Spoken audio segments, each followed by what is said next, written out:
Hi friends, it's Lila with the Tapestry of the Unseen. Today I'm doing a tarot tag. It was created by Simon from the Hermit's Cave. It is a very fun tag.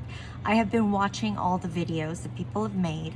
I'm not quite sure when the tag was started, but it's been very interesting. The tag is Tarot Journey Through Decks. I've been really enjoying hearing people's stories, how they got started in tarot, and showing the decks on their journey, how they got to where they are now.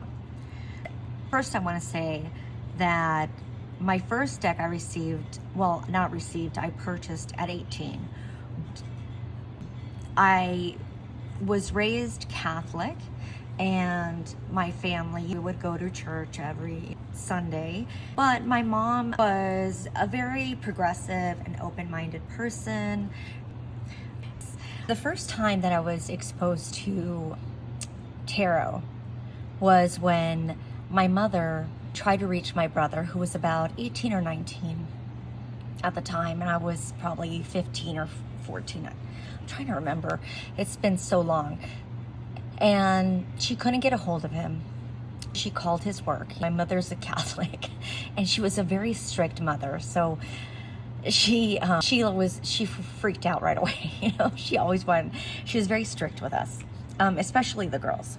But so she freaked out. She called his work, and he was working, actually at the time, he was working at the Social Security office and going to school. And so his boss told my mother that he hadn't come in for like 2 days. He called in sick. He's been sick. And so then my mother was like, oh my God, something's happened. She tried to reach him at his phone. He wasn't returning my mother's calls. She tried to go to his apartment. He wouldn't answer the door. So she's thinking maybe he's dead inside.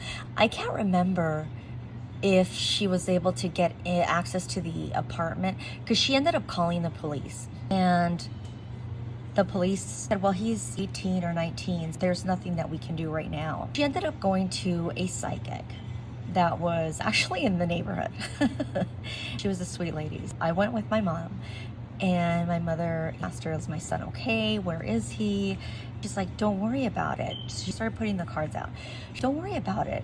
He's actually at the ocean. He's with a bunch of friends, and they're having a great time.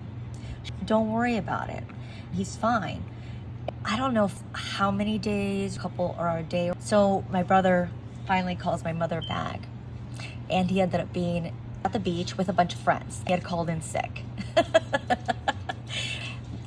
She could have gotten him fired, but because his boss loved my brother, they just laughed it off, because he had called in sick and he wasn't. He was out having fun with his friends. He just wasn't returning my mom's call. That was my first exposure to psychic, but she was a very open-minded person. Even though we were Catholic, we would go to catechism and go to church. We were kind of just daydreaming and couldn't wait to leave. Just didn't feel right. And when I understood what the Catholic Church stood for, I just did not agree with their beliefs on a lot of things. People have the right to love whoever they want. Their archaic thinking, I don't want to get into religion. So I became more spiritual. I really didn't practice anything. I was 18. I was living in Washington, D.C., just meeting people, having fun, and going out. One of the nights, one of my friends, she worked with me at J. Crew in Georgetown. And she was going to have a house party. So I went to her house party, and there was, I don't know if there was a lot of people there, maybe 30 or 50 or something. I don't know. There was a lot of people. So I didn't know that she actually read the tarot. And so she's like, I'm going to bring my tarot cards out and read them for everybody. And so she brought them out. She started reading for everybody, you know, and everybody was having a great time. And then she said, Lila, I'm going to read the cards for you. She started putting down the cards, and I had no clue what, you know, the cards meant or anything.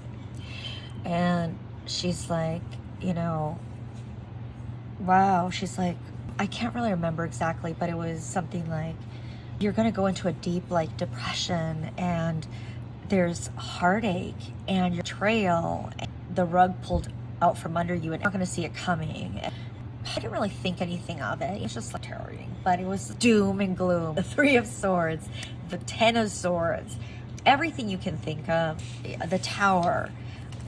I was seeing somebody at the time, and there was a betrayal that ended up happening. I ended up going through a really difficult time, and it all happened at once. The place where I was living, I wasn't able to stay there anymore, so I ended up staying with one of my coworkers for a while. There was a lot of stress, but also I was heartbroken, and I went through a really difficult time. And what stuck in my head was, wow, how did my friend know this? How do those cards work? That was the first time. I mean, first time was with my mom, but I really didn't think anything of it. But when it happened, it affected me, and everything came true. I was blown away. I ended up going to a little metaphysical shop, and I picked up my first deck, which was the Rider-Waite, the plaid backs. And this isn't the deck. I do still have it. It's in a closet with other storage items, and I couldn't dig it out. I just brought up the one that I've been using because I always keep one of these on hand. I do love the Rider-Waite. I bought like a little book. I can't remember what guidebook I bought, but it was for the Rider-Waite, one of the guidebooks that was out. I started to pull some cards, and then I would read what it said in the guidebook. Then I started doing some readings for friends and practicing. We were 18, 19, 20, 21. And so most of the readings were like dating, love, relationships, things like that. I started doing a lot of readings for friends and friends of friends. I did pick up some more Rider-Waite books, but for some reason, I don't recall even seeing other decks at the metaphysical shop. But knowing the amount of decks and creators, this was back in 1994. Knowing all the, there's decks and stuff, I'm sure there was, but I don't even remember. And I never thought about even getting another deck. It was my Rider-Waite, and I did pick up some other books for Rider-Waite. And with usage, I started learning the deck and practicing. Basically, that's how I got started, and it is one of my loves. I do love the Rider-Waite. It speaks to me. Now, when I first started, I didn't really connect with anything, or I would bring out the cards and was using the guidebook. As I evolved, I always had some odd occurrences of things that I would see, but I have connected with my spirit guide. I don't know when I started, but basically now in my tarot readings, I always bring in my spirit guide, and that's how I do my readings. I've been using just this deck, and I guess it's probably about, oh goodness. The next, I don't think I had a deck. Let's just say this. I found TarotTube. I think it was in 2011 or 2012. So it's been a long time ago. And I'm trying to remember some of the people that I would watch back then. And I'm kind of blanking right now. But, Truth and Story was one of the people that I watched. And, the Hermit's Cave, I'm not quite sure when. And there were some other people, but their channel, they don't have the channels, are not up anymore. I think there's other one, channel was called like Nobody Knows. There was a lot of channels, and I should have looked on my account, because it was just my personal account and stuff. This account I started this year because I wanted to finally, it took me a long time to finally, but I always wanted to join in and stuff. And finally, I started the YouTube so that I can be part of the community and meet like-minded people. That's how I got started. And I only had this one deck for like years.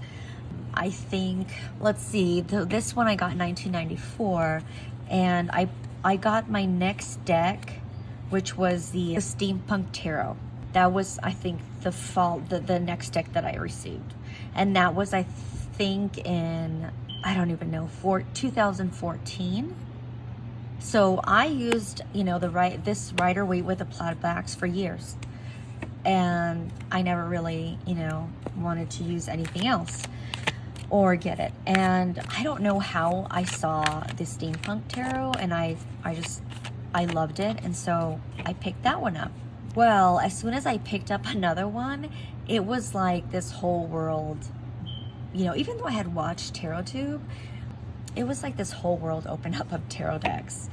And I started buying some other decks that were like Rider-Waite based, the Wildwood Tarot, things like that.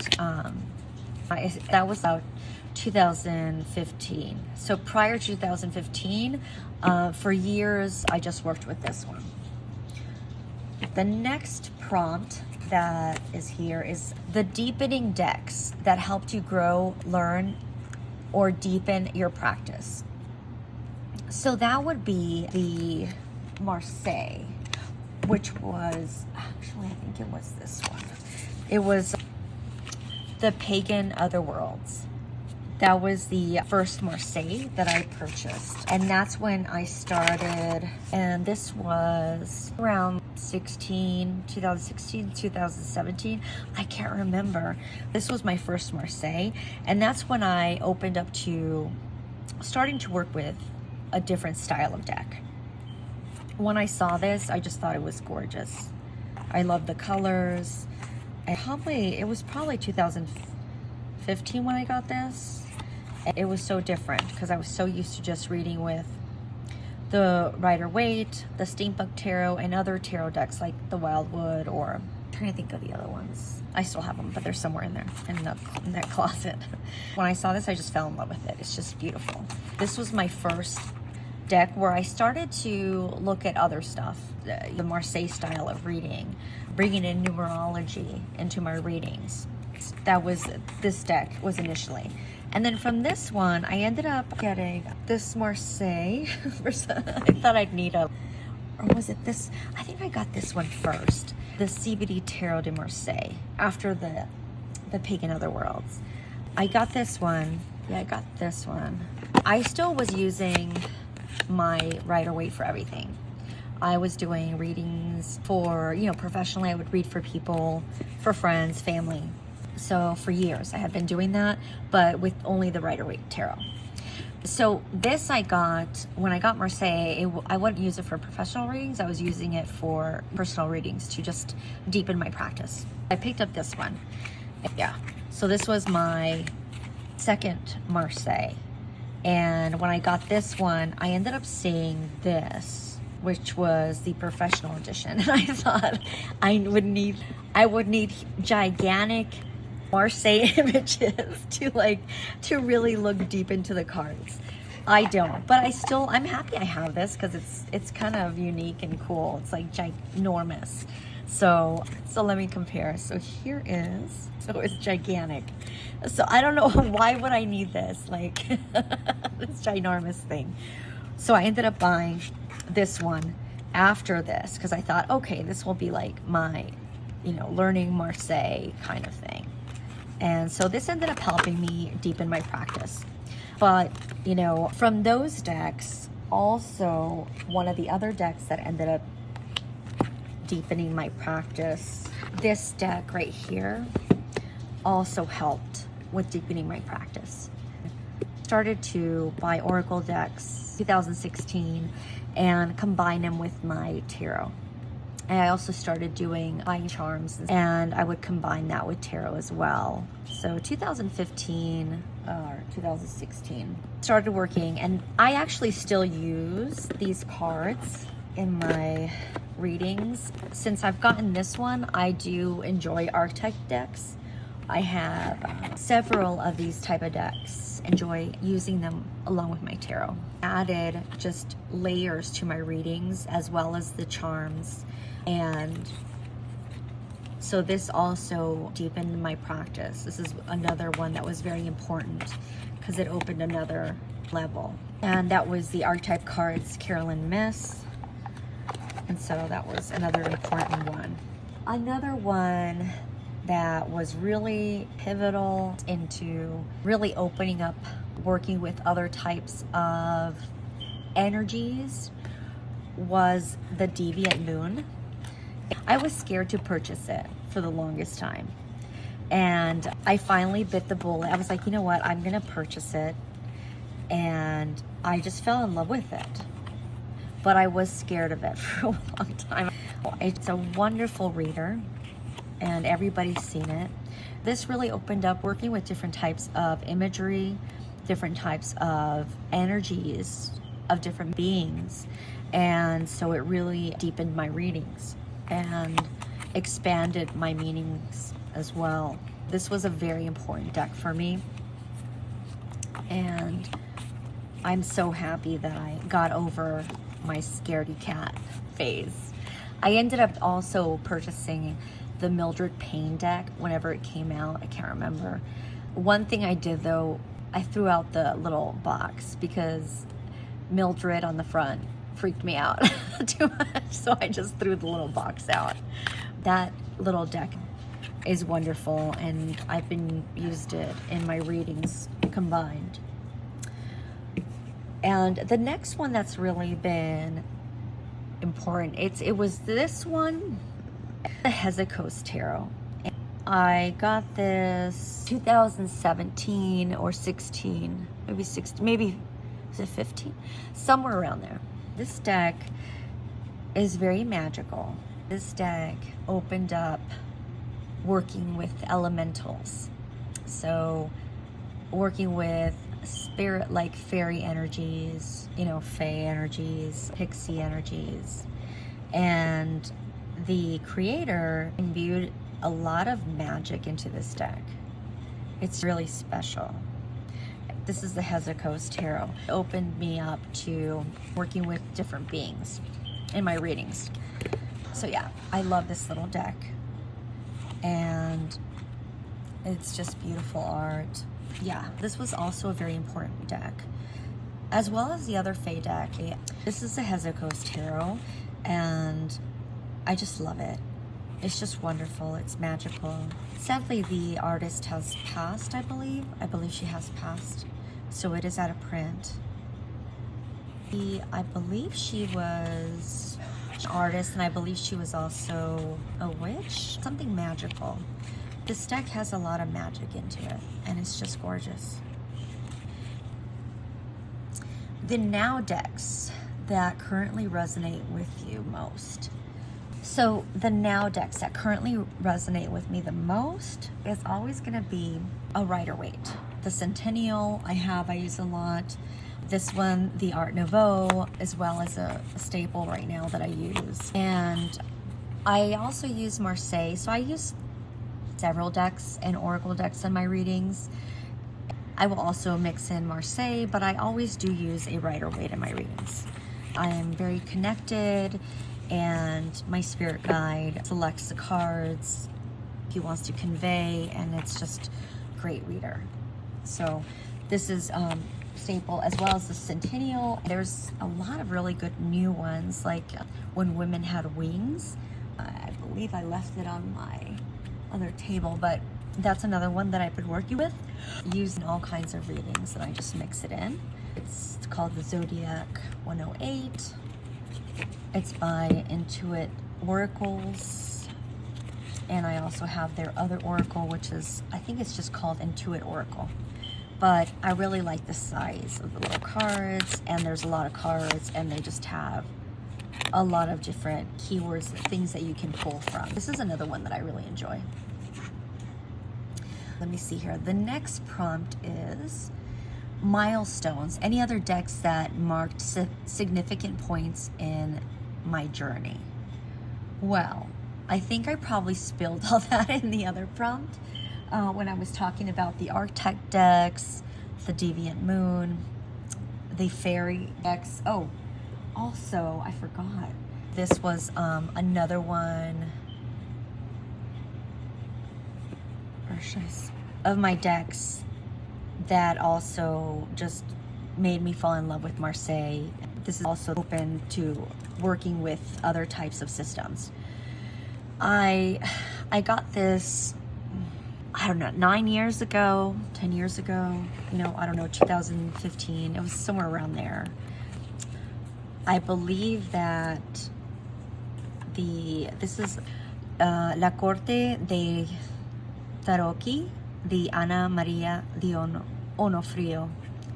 And I believe the creator has passed, Anna. So this is all handmade in Italy, and it's just a beautiful deck. I mean, the feel is like, oh, I just love it. It's like papery, handmade. I've only used this for readings for myself. I haven't really used this deck regular. Oops. Really beautiful. This also is one of the ones that a milestone of, you know, no turning back, of using different types of systems. From then on, I started using the Vera Sibilla and the Lenormand and the Kipper. I use these decks along with my tarot. It's just a combination. It just brings more layers to my readings, and it just works for me. This is, I wasn't even showing you the cards. I'm such a... So anyway, so this is, see how beautiful it is? Isn't that gorgeous? Sorry, I forget to put them in frame because I'm new to having a YouTube channel. So it's just so beautiful. It feels like what 1800s or fortune teller would be pulling out to have on the table. It's really beautiful. And I went from using one Rider-Waite tarot to opening up to different systems. I do also have the Thoth tarot. I got around the 2000, maybe 17, 16. That's another one system, but the Marseille and the Deviant Moon and then the two fairy decks were really what got me started working with different systems. That's how my tarot journey began, and that's how it's going. I've always read for friends of friends and then clients. I didn't start reading for family because I didn't come out of the tarot closet. My family didn't know. Even though my mother was open-minded, I just never told her until like 5 years ago. And so since then, I've read for my mom. I was in the tarot closet with my family, but that's how I got started reading tarot. It's really crazy to think that I've been reading tarot for 30 years. I'm 48, and so it's been 30 years. That's really, really crazy. But it's one of those things that I think it's like a lifelong journey, and you continue to learn. And there's different things that the tarot exposes you to and teaches you. And it always surprises me, even after all these years. So that is my tarot journey. And thank you so much for watching and for hanging out with me. I hope that you will do this tag because it's really fun. It's really interesting to hear how people got started and their initial and important decks that really deepen their practice.